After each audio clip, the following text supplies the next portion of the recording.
Como a tantos otros artistas, la muerte sorprendió a Canserbero siendo muy joven y exitoso. Su carrera en el rap se había disparado y en los últimos días de su vida había tenido giras y presentaciones internacionales. Su presencia era cada vez más fuerte en el mundo de la música y específicamente en la escena del rap venezolano, ya estaba consagrado como un auténtico fenómeno cultural. Sin embargo, el 19 de enero de 2015, su historia tuvo un abrupto final. Este hecho daría inicio a un misterio mucho más grande, cuya respuesta permanecería oculta durante 8 años. Muchas personas conocen a Canserbero por muerte, pero nada, yo estoy dispuesto a demostrar que hay Canserbero incluso después de la muerte. A las 8 de la mañana del 11 de marzo de 1988 pasó algo fundamental para la familia ensamblada que habían formado José Rafael González Ollarves y Leticia Coromoto Orama. Nacía el primer hijo que ambos habían engendrado, a pesar de ya compartir la crianza de otros 5. Decidieron llamarlo Tyron José González Orama, y desde el comienzo se notaba que sería diferente al resto. Tyron, o Tai como le decían sus hermanos, parecía la síntesis de aquel clan. Sus 5 hermanos eran de otro padre, un hombre que de la noche a la mañana los había abandonado. Por esos primeros meses, la mamá de los niños, Leticia, debió arreglárselas para salir a flote y María, su hija mayor, se convirtió en su principal sostén para criar a sus hermanos. Las cosas en la casa comenzaron a mejorar cuando apareció José, a quien todos llamaban Cheo, y entonces llegó Tai. Tan altas eran las expectativas sobre el más chico de la familia que su madre tomó un rol central en su crianza en aquellos primeros años. Como profesora de lengua y literatura, Leticia le inculcó un muy temprano gusto por la lectura y también el amor por la música. Y es que ella había soñado con ser cantante y hasta había participado en castings donde la habían seleccionado para iniciar una carrera, pero su propia madre se negó a que fuera por ese camino. Leticia no tenía el objetivo de que Tyron siguiera sus pasos, pero alcanzó con que le mostrara la música que más le gustaba para que él poco a poco fuera mostrando sus dotes. A los 4 años ya leía de corrido y había memorizado las letras de muchas canciones populares de la Venezuela de los recién iniciados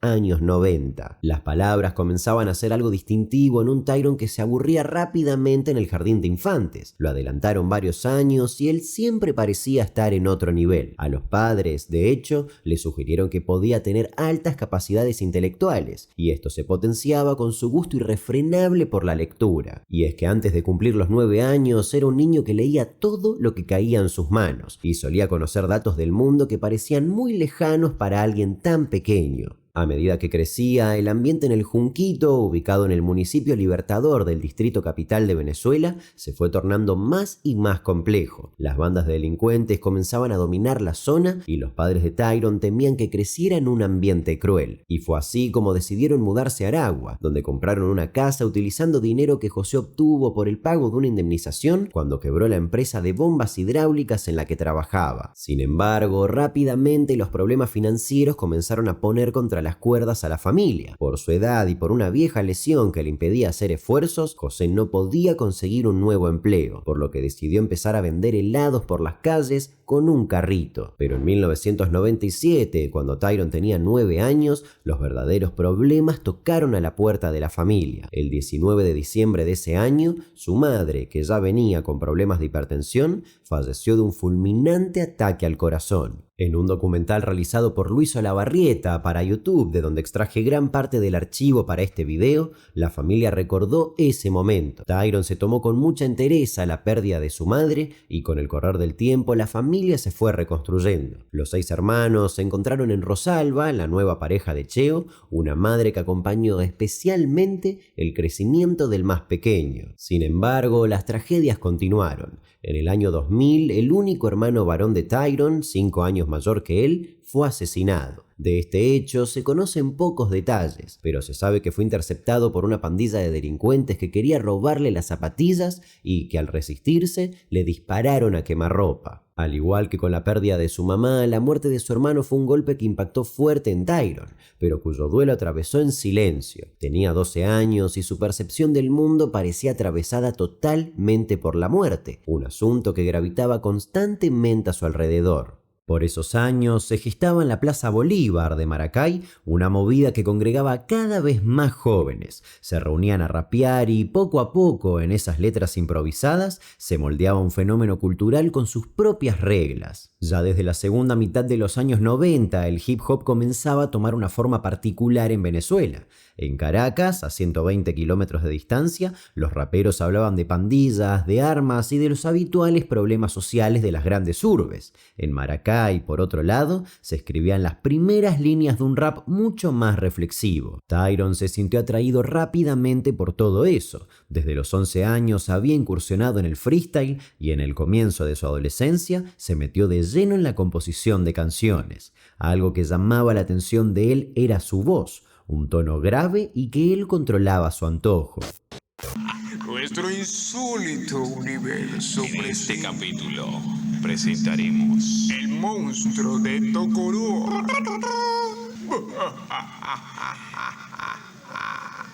Sus primeros pasos en la música fueron dentro del grupo Códigos de Barrio, que compartió con amigos de la incipiente escena rapera. Todo era muy artesanal, grababan utilizando pistas gratuitas disponibles en internet y con letras escritas por ellos mismos.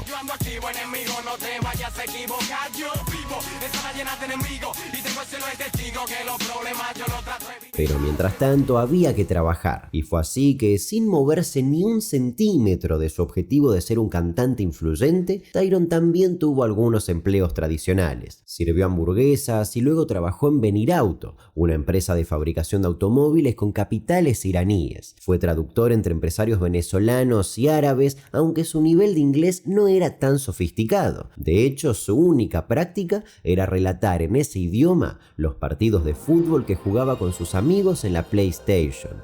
En la escena musical under de los parques, su presencia ya imponía respeto y despertaba interés. Todos lo llamaban Ty, pero él ya tenía un apodo decidido desde hacía tiempo: Cancerbero. Ese nombre era una suerte de homenaje a aquella criatura de la mitología griega y romana representada como un perro de 3 cabezas que no es otra cosa que el guardián del infierno. Al cancerbero venezolano le había impactado mucho la idea de que ese feroz perro tuviera como tarea custodiar que los vivos no entraran al mundo de los muertos y que los muertos no pudieran abandonar nunca el Averno, el reino de Hades. Pero para poder portar ese nombre, Tyron tuvo que ganárselo, ya que había otro joven rapero en Caracas que lo había elegido antes, por lo que tuvo que ganarlo luego de una batalla de freestyle.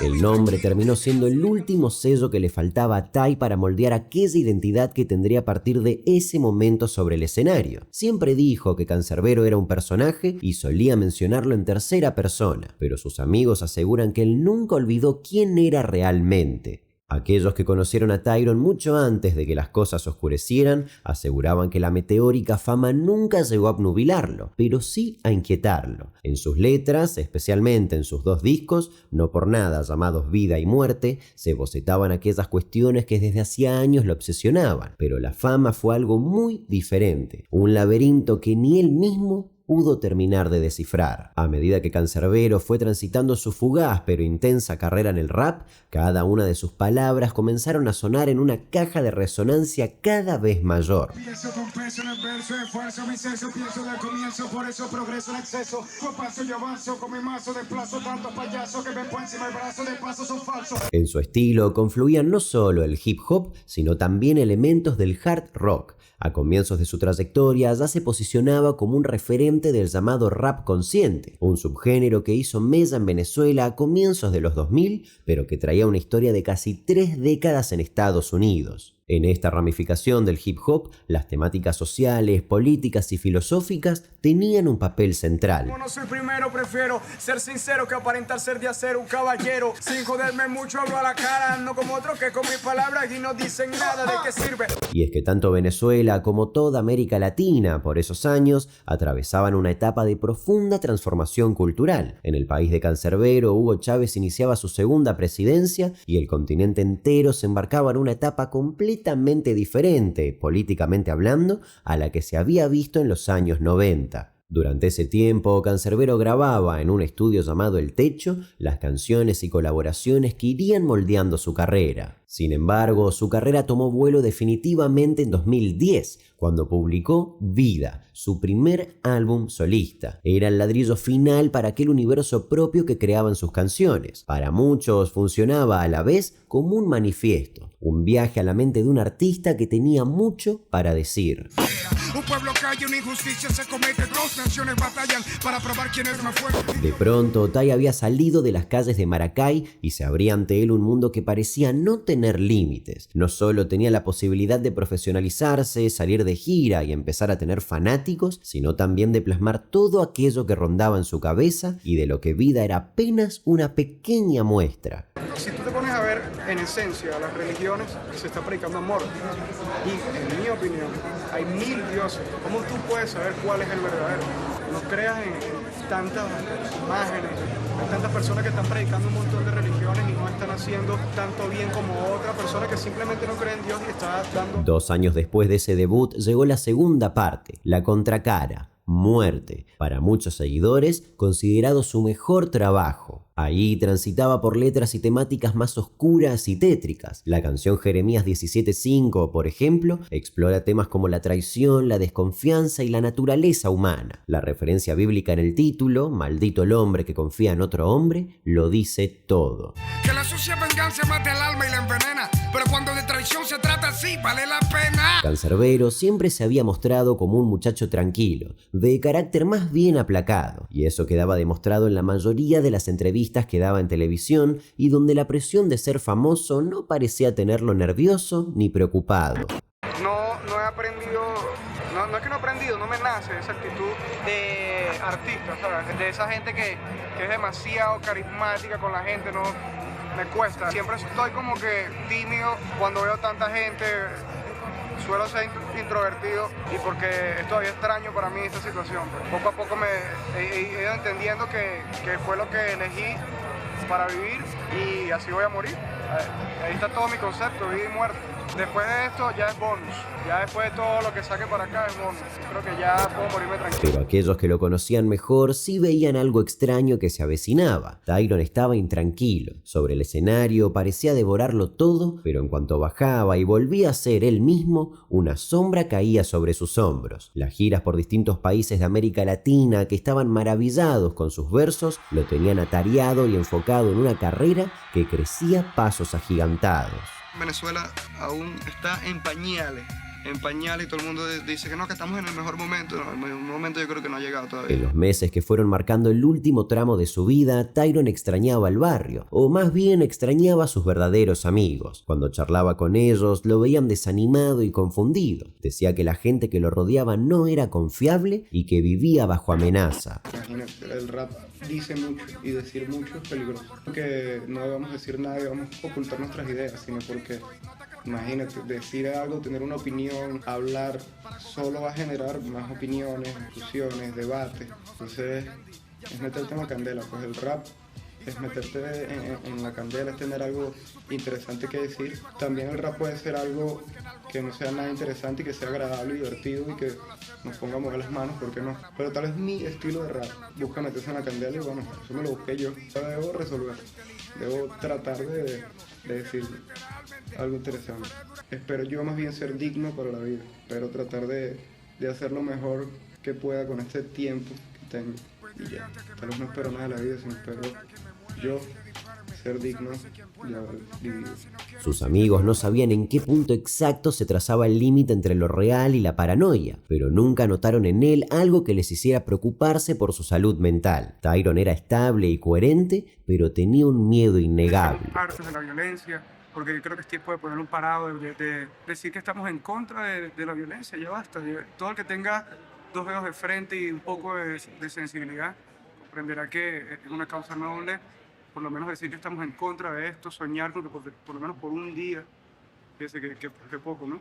Por un día no va a morir alguien de manera violenta, entonces A algunos les llegó a decir que lo estaban vigilando por sus opiniones, que algo a nivel político se estaba cocinando o que se encontraba en la mira de gente poderosa. Había hecho comentarios críticos sobre el chavismo y también sobre el recientemente asumido en ese entonces Nicolás Maduro. Además, tampoco confiaba en su círculo más cercano, ese que ahora lo asesoraba y acompañaba en sus giras. ¿Cómo te sientes aquí en República Dominicana? Oh, muy chévere, muy grata la recepción, de verdad, muchos fanáticos, mucha gente que nos apoya.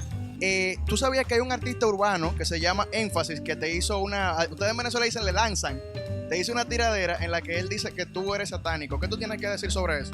No conozco Énfasis. Un saludo a Julio Herrera y a todo el mundo del programa Julio en la Calle, de parte de Cancerbero de RD. Paz. Es cierto que a los poderosos les gusta más el reggaetón. ¿Por qué a los poderosos les gusta más el reggaetón? Porque los molesta menos, aunque admitan lo contrario, porque para ellos es más fácil tener a la gente bailando y distraído. Me gusta meter el dedo en la llaga, me gusta decir lo que la gente no se atreve a decir, me gusta tocar esos temas que molestan a los poderosos, que esos temas casi nunca son bailables.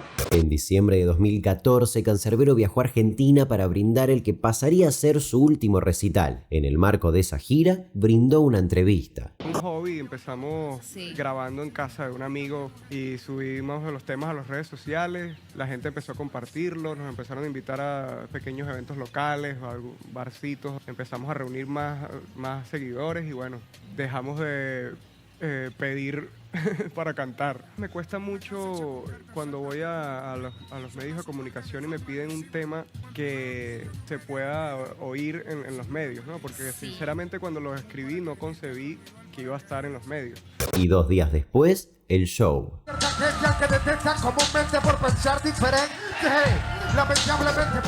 En la madrugada del 20 de enero de 2015, una noticia que comenzó como un rumor se terminó convirtiendo en el tema de conversación de los siguientes meses. El cuerpo de Cancerbero fue encontrado tendido en el suelo en las afueras del edificio Camino Real. Se había precipitado al vacío ya entrada la noche del día anterior y todo apuntaba a un posible suicidio. Pero había más detalles. En el interior del departamento desde el que Cancerbero presuntamente se había arrojado, había otro cadáver. Era el de Carlos Molnar, también conocido como Stoperro, bajista de la banda de reggae Sion TPL y amigo de Cancerbero. En horas de la mañana de este martes se conoció que el cantante de rap y hip hop Tyron José González, conocido como Cancerbero, se pudo conocer que el cantante de rap se suicidó luego de asesinar al bajista. El hecho se registró aproximadamente a las 5:30 de la madrugada de este martes. Según familiares de Carlos Molnar, quien también era productor musical de Cancerbero, el rapero en varias oportunidades habría presentado cuadros emocionales severos, por lo que Molnar constantemente le ayudaba a pasar. Él había sido apuñalado y la única testigo de aquella noche feroz había sido su novia, Natalia Améstica, quien a su vez era la manager de Cancerbero en el último tiempo. En estado de profundo shock, pero completamente ilesa, Natalia se convirtió en la pieza central de este caso. Con solo 26 años y en la cúspide de su éxito profesional, la vida de Cancerbero había llegado a su fin. Rápidamente, los medios comenzaron a hacerse eco de una versión comentada por el hermano de Natalia, llamado Guillermo, quien había acudido para auxiliarla. Él afirmó que por debajo de la fachada de artista popular, Cancerbero atravesaba un auténtico infierno en lo que a su salud mental respecta. Según Guillermo, la depresión lo tenía sumido en un pozo del que nadie podía sacarlo y que, de hecho, esa noche su amigo Carlos había ido para intentar ayudarlo. Insisto, según las palabras de Guillermo, la psiquis de Cancerbero ya había entrado en una espiral incontrolable y daba claras señales de estar sufriendo una crisis psicótica. La puerta de Carlos se levanta y va a hablar con Cancerbero. Mi hermana lo ve y lo ve en un estado alterado. Mi hermana en ese momento se busca internet para ver qué situación se encuentra, porque ve que está en una situación psicótica. Estaba como alucinando Cancerbero. No sé qué tenía exactamente, pero tiene un problema evidentemente emocional. Carlos se va con Can y después ve que escucha una pelea, ya se aterra, empieza a llamar al 911 para llegar a la policía, después escucha unos vidrios y después escucha un silencio. A salir de habitación ve que está su perrito prácticamente afuera, se asoma y ve a su esposo, a Carlos, muerto, y sale corriendo para ahí y la vecina le dice, mira, se lanzó por el balcón.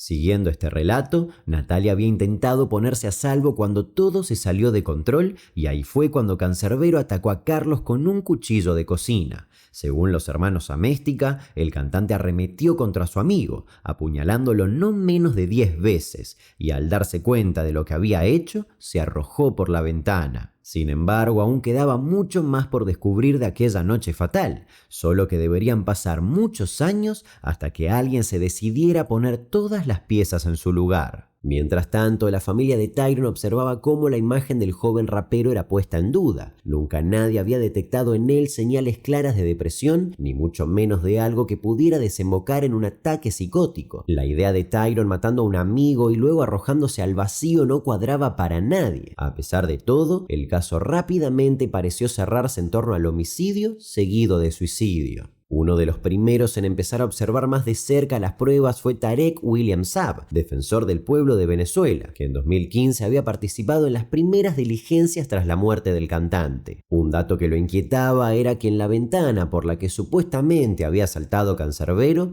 había un sistema de ventilación conocido como romanillas, que habían sido quitadas antes de que el joven supuestamente se arrojara. Y considerando que se encontraba bajo un supuesto brote psicótico y a punto de acabar con su vida, el esfuerzo que implicaba quitarlas no parecía coincidir con la desesperación de esos últimos minutos, y lo más curioso era que alguien había vuelto a colocarlas. La familia de Cancerbero se mantuvo en contacto con Saab incluso después de que el caso pareciera quedar resuelto, y ya con la tranquilidad de no tener encima el intenso y agotador asedio de la prensa, fueron elaborando un cuadro mucho más detallado de la escena. La investigación estaba salpicada de irregularidades y cabos sueltos. No se había hecho una reconstrucción de la caída y no se había exhumado el cuerpo de Tyron para corroborar algunos puntos poco claros de la autopsia. Además, la testigo clave, Natalia, había abandonado Venezuela poco después de la tragedia para regresar a su Chile natal. Saab estaba convencido de que tanto Natalia como su hermano Guillermo aún tenían muchas preguntas que responder, como por ejemplo cuál había sido el destino de los dólares que Cancerbero había ganado en su última gira y que habían desaparecido tras su muerte. Y cabe destacar que de la caída no había pruebas audiovisuales, ya que las cámaras de seguridad del edificio estaban apagadas, pero la imagen del hombre tendido en el suelo era suficiente para alimentar la sospecha de que había algo más. La posición en que había aparecido el cuerpo, sus heridas y las 2 marcas de puñaladas que tenía no terminaban de confirmar el suicidio. Una a una, estas piezas fueron analizadas y las primeras impresiones parecieron apuntar a un solo lugar: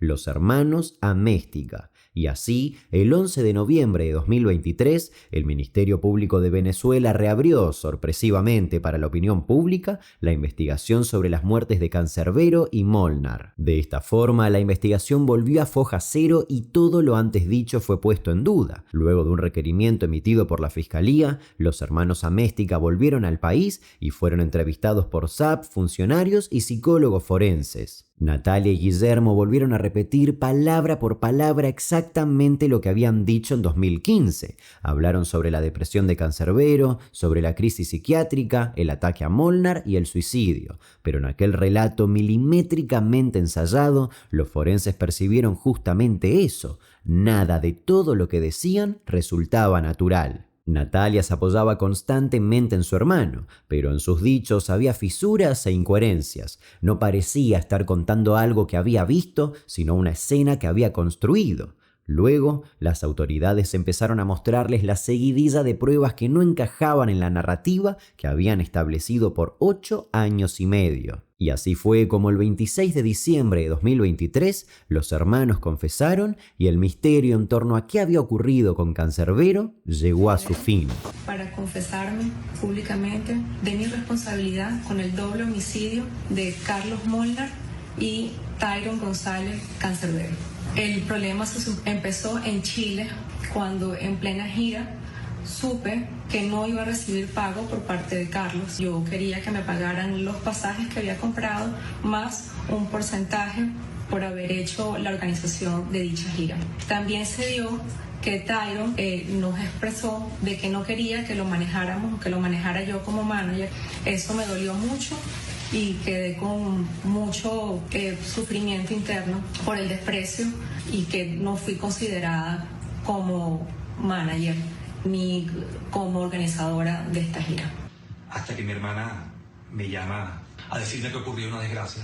En un estado de efervescencia, ella apuñala a Carlos y a Cancerbero. Carlos en la cocina y Cancerbero en el sofá. Y me dice que necesita que la apoye, necesita ayuda. Yo me dirijo para allá busco ayuda de unos funcionarios para poder ayudarla a solventar el hecho. Al llegar, había que preparar todas las circunstancias, de lo cual incluía colocar a Carlos en la mejor posición y colocarle unas puñaladas adicionales para hacer creer que era un caso de suicidio-homicidio.